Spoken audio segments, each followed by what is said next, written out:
ട്രംപിനെതിരെ Kim Jong ഉന്നിന്റെ missile ആക്രമണം. അമേരിക്കയെ തകർക്കാൻ കൊറിയയുടെ അഗ്നിപരീക്ഷണം.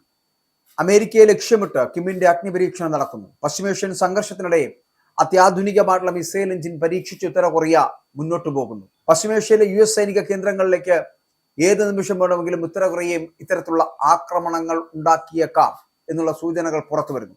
ലോകം പശ്ചിമേഷ്യൻ സംഘർഷത്തിലേക്ക് ഉറ്റുനോക്കുമ്പോൾ അമേരിക്കയെ നേരിട്ട് ലക്ഷ്യം വെക്കാൻ ശേഷിയുള്ള അത്യാധുനിക മിസൈൽ എഞ്ചിൻ പരീക്ഷിക്കുകയാണ് ഉത്തര കൊറിയ. ട്രംപിനെ ലക്ഷ്യം വെക്കുന്ന കിം ജോങ് ഉന്നിന്റെ ഏറ്റവും പുതിയ സംവിധാനം അല്ലെങ്കിൽ യുദ്ധ സംവിധാനം ഒരുങ്ങുന്നു എന്നുള്ളതാണ്.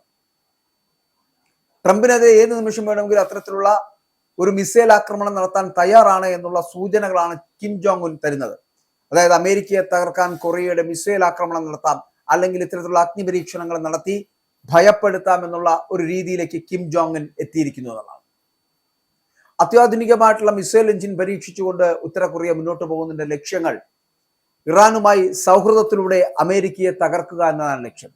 കിം ജോങ് ഉന്നിന്റെ നേരിട്ടുള്ള സാന്നിധ്യത്തിലാണ് ഇത്തരത്തിലുള്ള പരീക്ഷണങ്ങൾ ഉത്തര കൊറിയയിൽ നടക്കുന്നത് എന്നുള്ളതാണ്. അമേരിക്കയുടെ അധിനിവേശത്തെയും ആഗോള ഭീകരവാദത്തെയും രൂക്ഷമായിട്ട് വിമർശിച്ചുകൊണ്ട് പാർലമെന്റിൽ കിം നടത്തിയ പ്രസംഗത്തിന് തൊട്ടു പിന്നാലെയാണ് ഇത്തരത്തിൽ ഇപ്പോൾ ഒരു സൈനിക നീക്കം കൂടി നടത്തിയിരിക്കുന്നത് എന്നുള്ളതാണ്. പശ്ചിമേഷ്യയിലെ സംഘർഷത്തിനിടെയാണ് പരീക്ഷണം. രാജ്യത്തിന്റെ തന്ത്രപരമായിട്ടുള്ള സൈനിക ശേഷി വർദ്ധിപ്പിക്കുന്നതിനുള്ള സുപ്രധാനമായിട്ടുള്ള പരീക്ഷണമെന്ന് കിം പ്രശംസിച്ചതായിട്ട് കൊറിയൻ മാധ്യമങ്ങളടക്കം റിപ്പോർട്ട് ചെയ്യുകയാണ്. അമേരിക്കയെയും സഖ്യകക്ഷികളെയും ലക്ഷ്യം വെച്ചുള്ള കൂടുതൽ ചടുലവും കണ്ടെത്താൻ പ്രയാസമുള്ളതുമായിട്ടുള്ള മിസൈലുകൾ സ്വന്തമാക്കുക എന്നത് കിമ്മിന്റെ പ്രഖ്യാപിത ലക്ഷ്യങ്ങളാണ്. അപ്പോൾ കോമ്പോസിറ്റ് കാർബൺ ഫൈബർ മെറ്റീരിയൽ ഉപയോഗിച്ചായിരുന്നു ഈ പരീക്ഷണം ഇപ്പോൾ നടത്തിയിരിക്കുന്നത്. സെപ്റ്റംബറിൽ സമാനമായിട്ടുള്ള ഒരു ഖര ഇന്ധന എഞ്ചിൻ പരീക്ഷണം ഉത്തര കൊറിയ നടത്തിയിരുന്നു. സെപ്റ്റംബറിലെ പരീക്ഷണത്തെ ഖര ഇന്ധന എഞ്ചിന്റെ 9ാമത്തെയും അവസാനത്തെയും ഗ്രൗണ്ട് പരീക്ഷണമായിട്ടാണ് ഉത്തര കൊറിയ വിശേഷിപ്പിച്ചിരുന്നത്. തന്ത്രപരമായിട്ടുള്ള ആക്രമണ മാർഗങ്ങൾ നവീകരിക്കുന്നതിന് രാജ്യത്തിന്റെ 5 വർഷത്തെ ആയുധ നിർമ്മാണത്തിന്റെ ഭാഗമായിട്ടാണ് ഈ പരീക്ഷണങ്ങൾ നടത്തിയിരിക്കുന്നത്.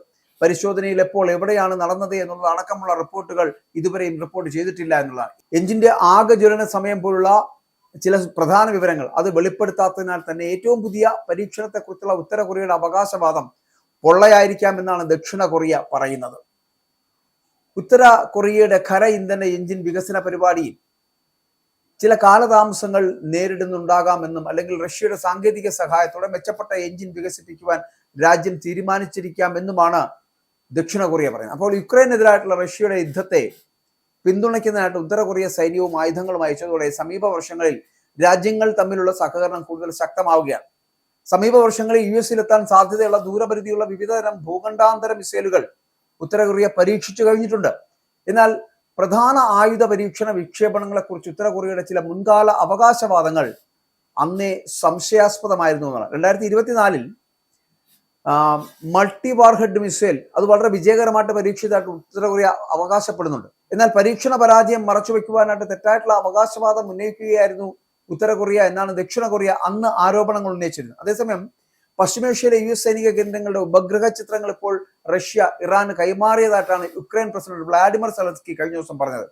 ഇന്ത്യൻ മഹാസമുദ്രത്തിലെ US UK സംയുക്ത സൈനിക കേന്ദ്രമായിട്ടുള്ള ഡീഗോ ഗാർസിയയുടെ വിവരങ്ങൾ മാർച്ച് 24 റഷ്യ ഇറാന് കൈമാറിയതായിട്ടാണ് സെലൻസ്കി വെളിപ്പെടുത്തിയിരിക്കുന്നത്.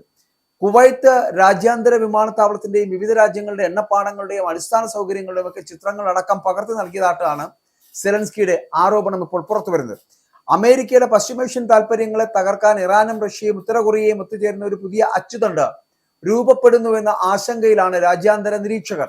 ഉത്തര കൊറിയയുടെ മിസൈൽ പരീക്ഷണം ഈ തന്ത്രത്തിന്റെ ഭാഗമാണ് എന്ന് കരുതപ്പെടുന്നു. അപ്പോൾ ഇതിലൂടെ ഏഷ്യയിലും പശ്ചിമേഷ്യയിലും ഒരേ സമയം പ്രതിരോധത്തിലാകുകയാണ് അമേരിക്ക എന്ന് പറയപ്പെടുന്ന രാജ്യം. അപ്പോൾ അമേരിക്കയുടെയും പശ്ചിമേഷ്യൻ താല്പര്യങ്ങളെ തകർക്കാൻ വേണ്ടിയിട്ടാണ് ഇപ്പോൾ ഇറാനും റഷ്യയും ഉത്തര കൊറിയയും ഒത്തുചേരുന്ന ഒരു വലിയ സംയുക്ത ഒരു അച്ചുതണ്ട് ഉണ്ടാകുന്നു, ഒരു സഖ്യം ഉണ്ടാകുന്നു. അപ്പോൾ ആ ഒരു സഖ്യമാണ് ഇപ്പോൾ ട്രംപിനെതിരെ കിം ജോങ് ഉന്നിനെ അഗ്നിപരീക്ഷണം നടത്താൻ പ്രേരിപ്പിക്കുന്നത് എന്നുള്ളതാണ്. അമേരിക്കയെ തകർക്കാൻ കഴിയുന്ന തരത്തിലുള്ള വലിയ മിസൈലുകൾ അങ്ങനെ അഗ്നിപരീക്ഷണം നടത്തി വെച്ചിട്ടുണ്ട് ഉത്തര കൊറിയ. അതുകൊണ്ട് തന്നെ ഏത് നിമിഷം വേണമെങ്കിലും കിം ജോങ് ഉന്ന് ട്രംപിനെതിരെ ഈ മിസൈൽ ആക്രമണം നടത്തുമെന്നുള്ള കാര്യത്തിൽ തർക്കമില്ല, സംശയിക്കേണ്ട.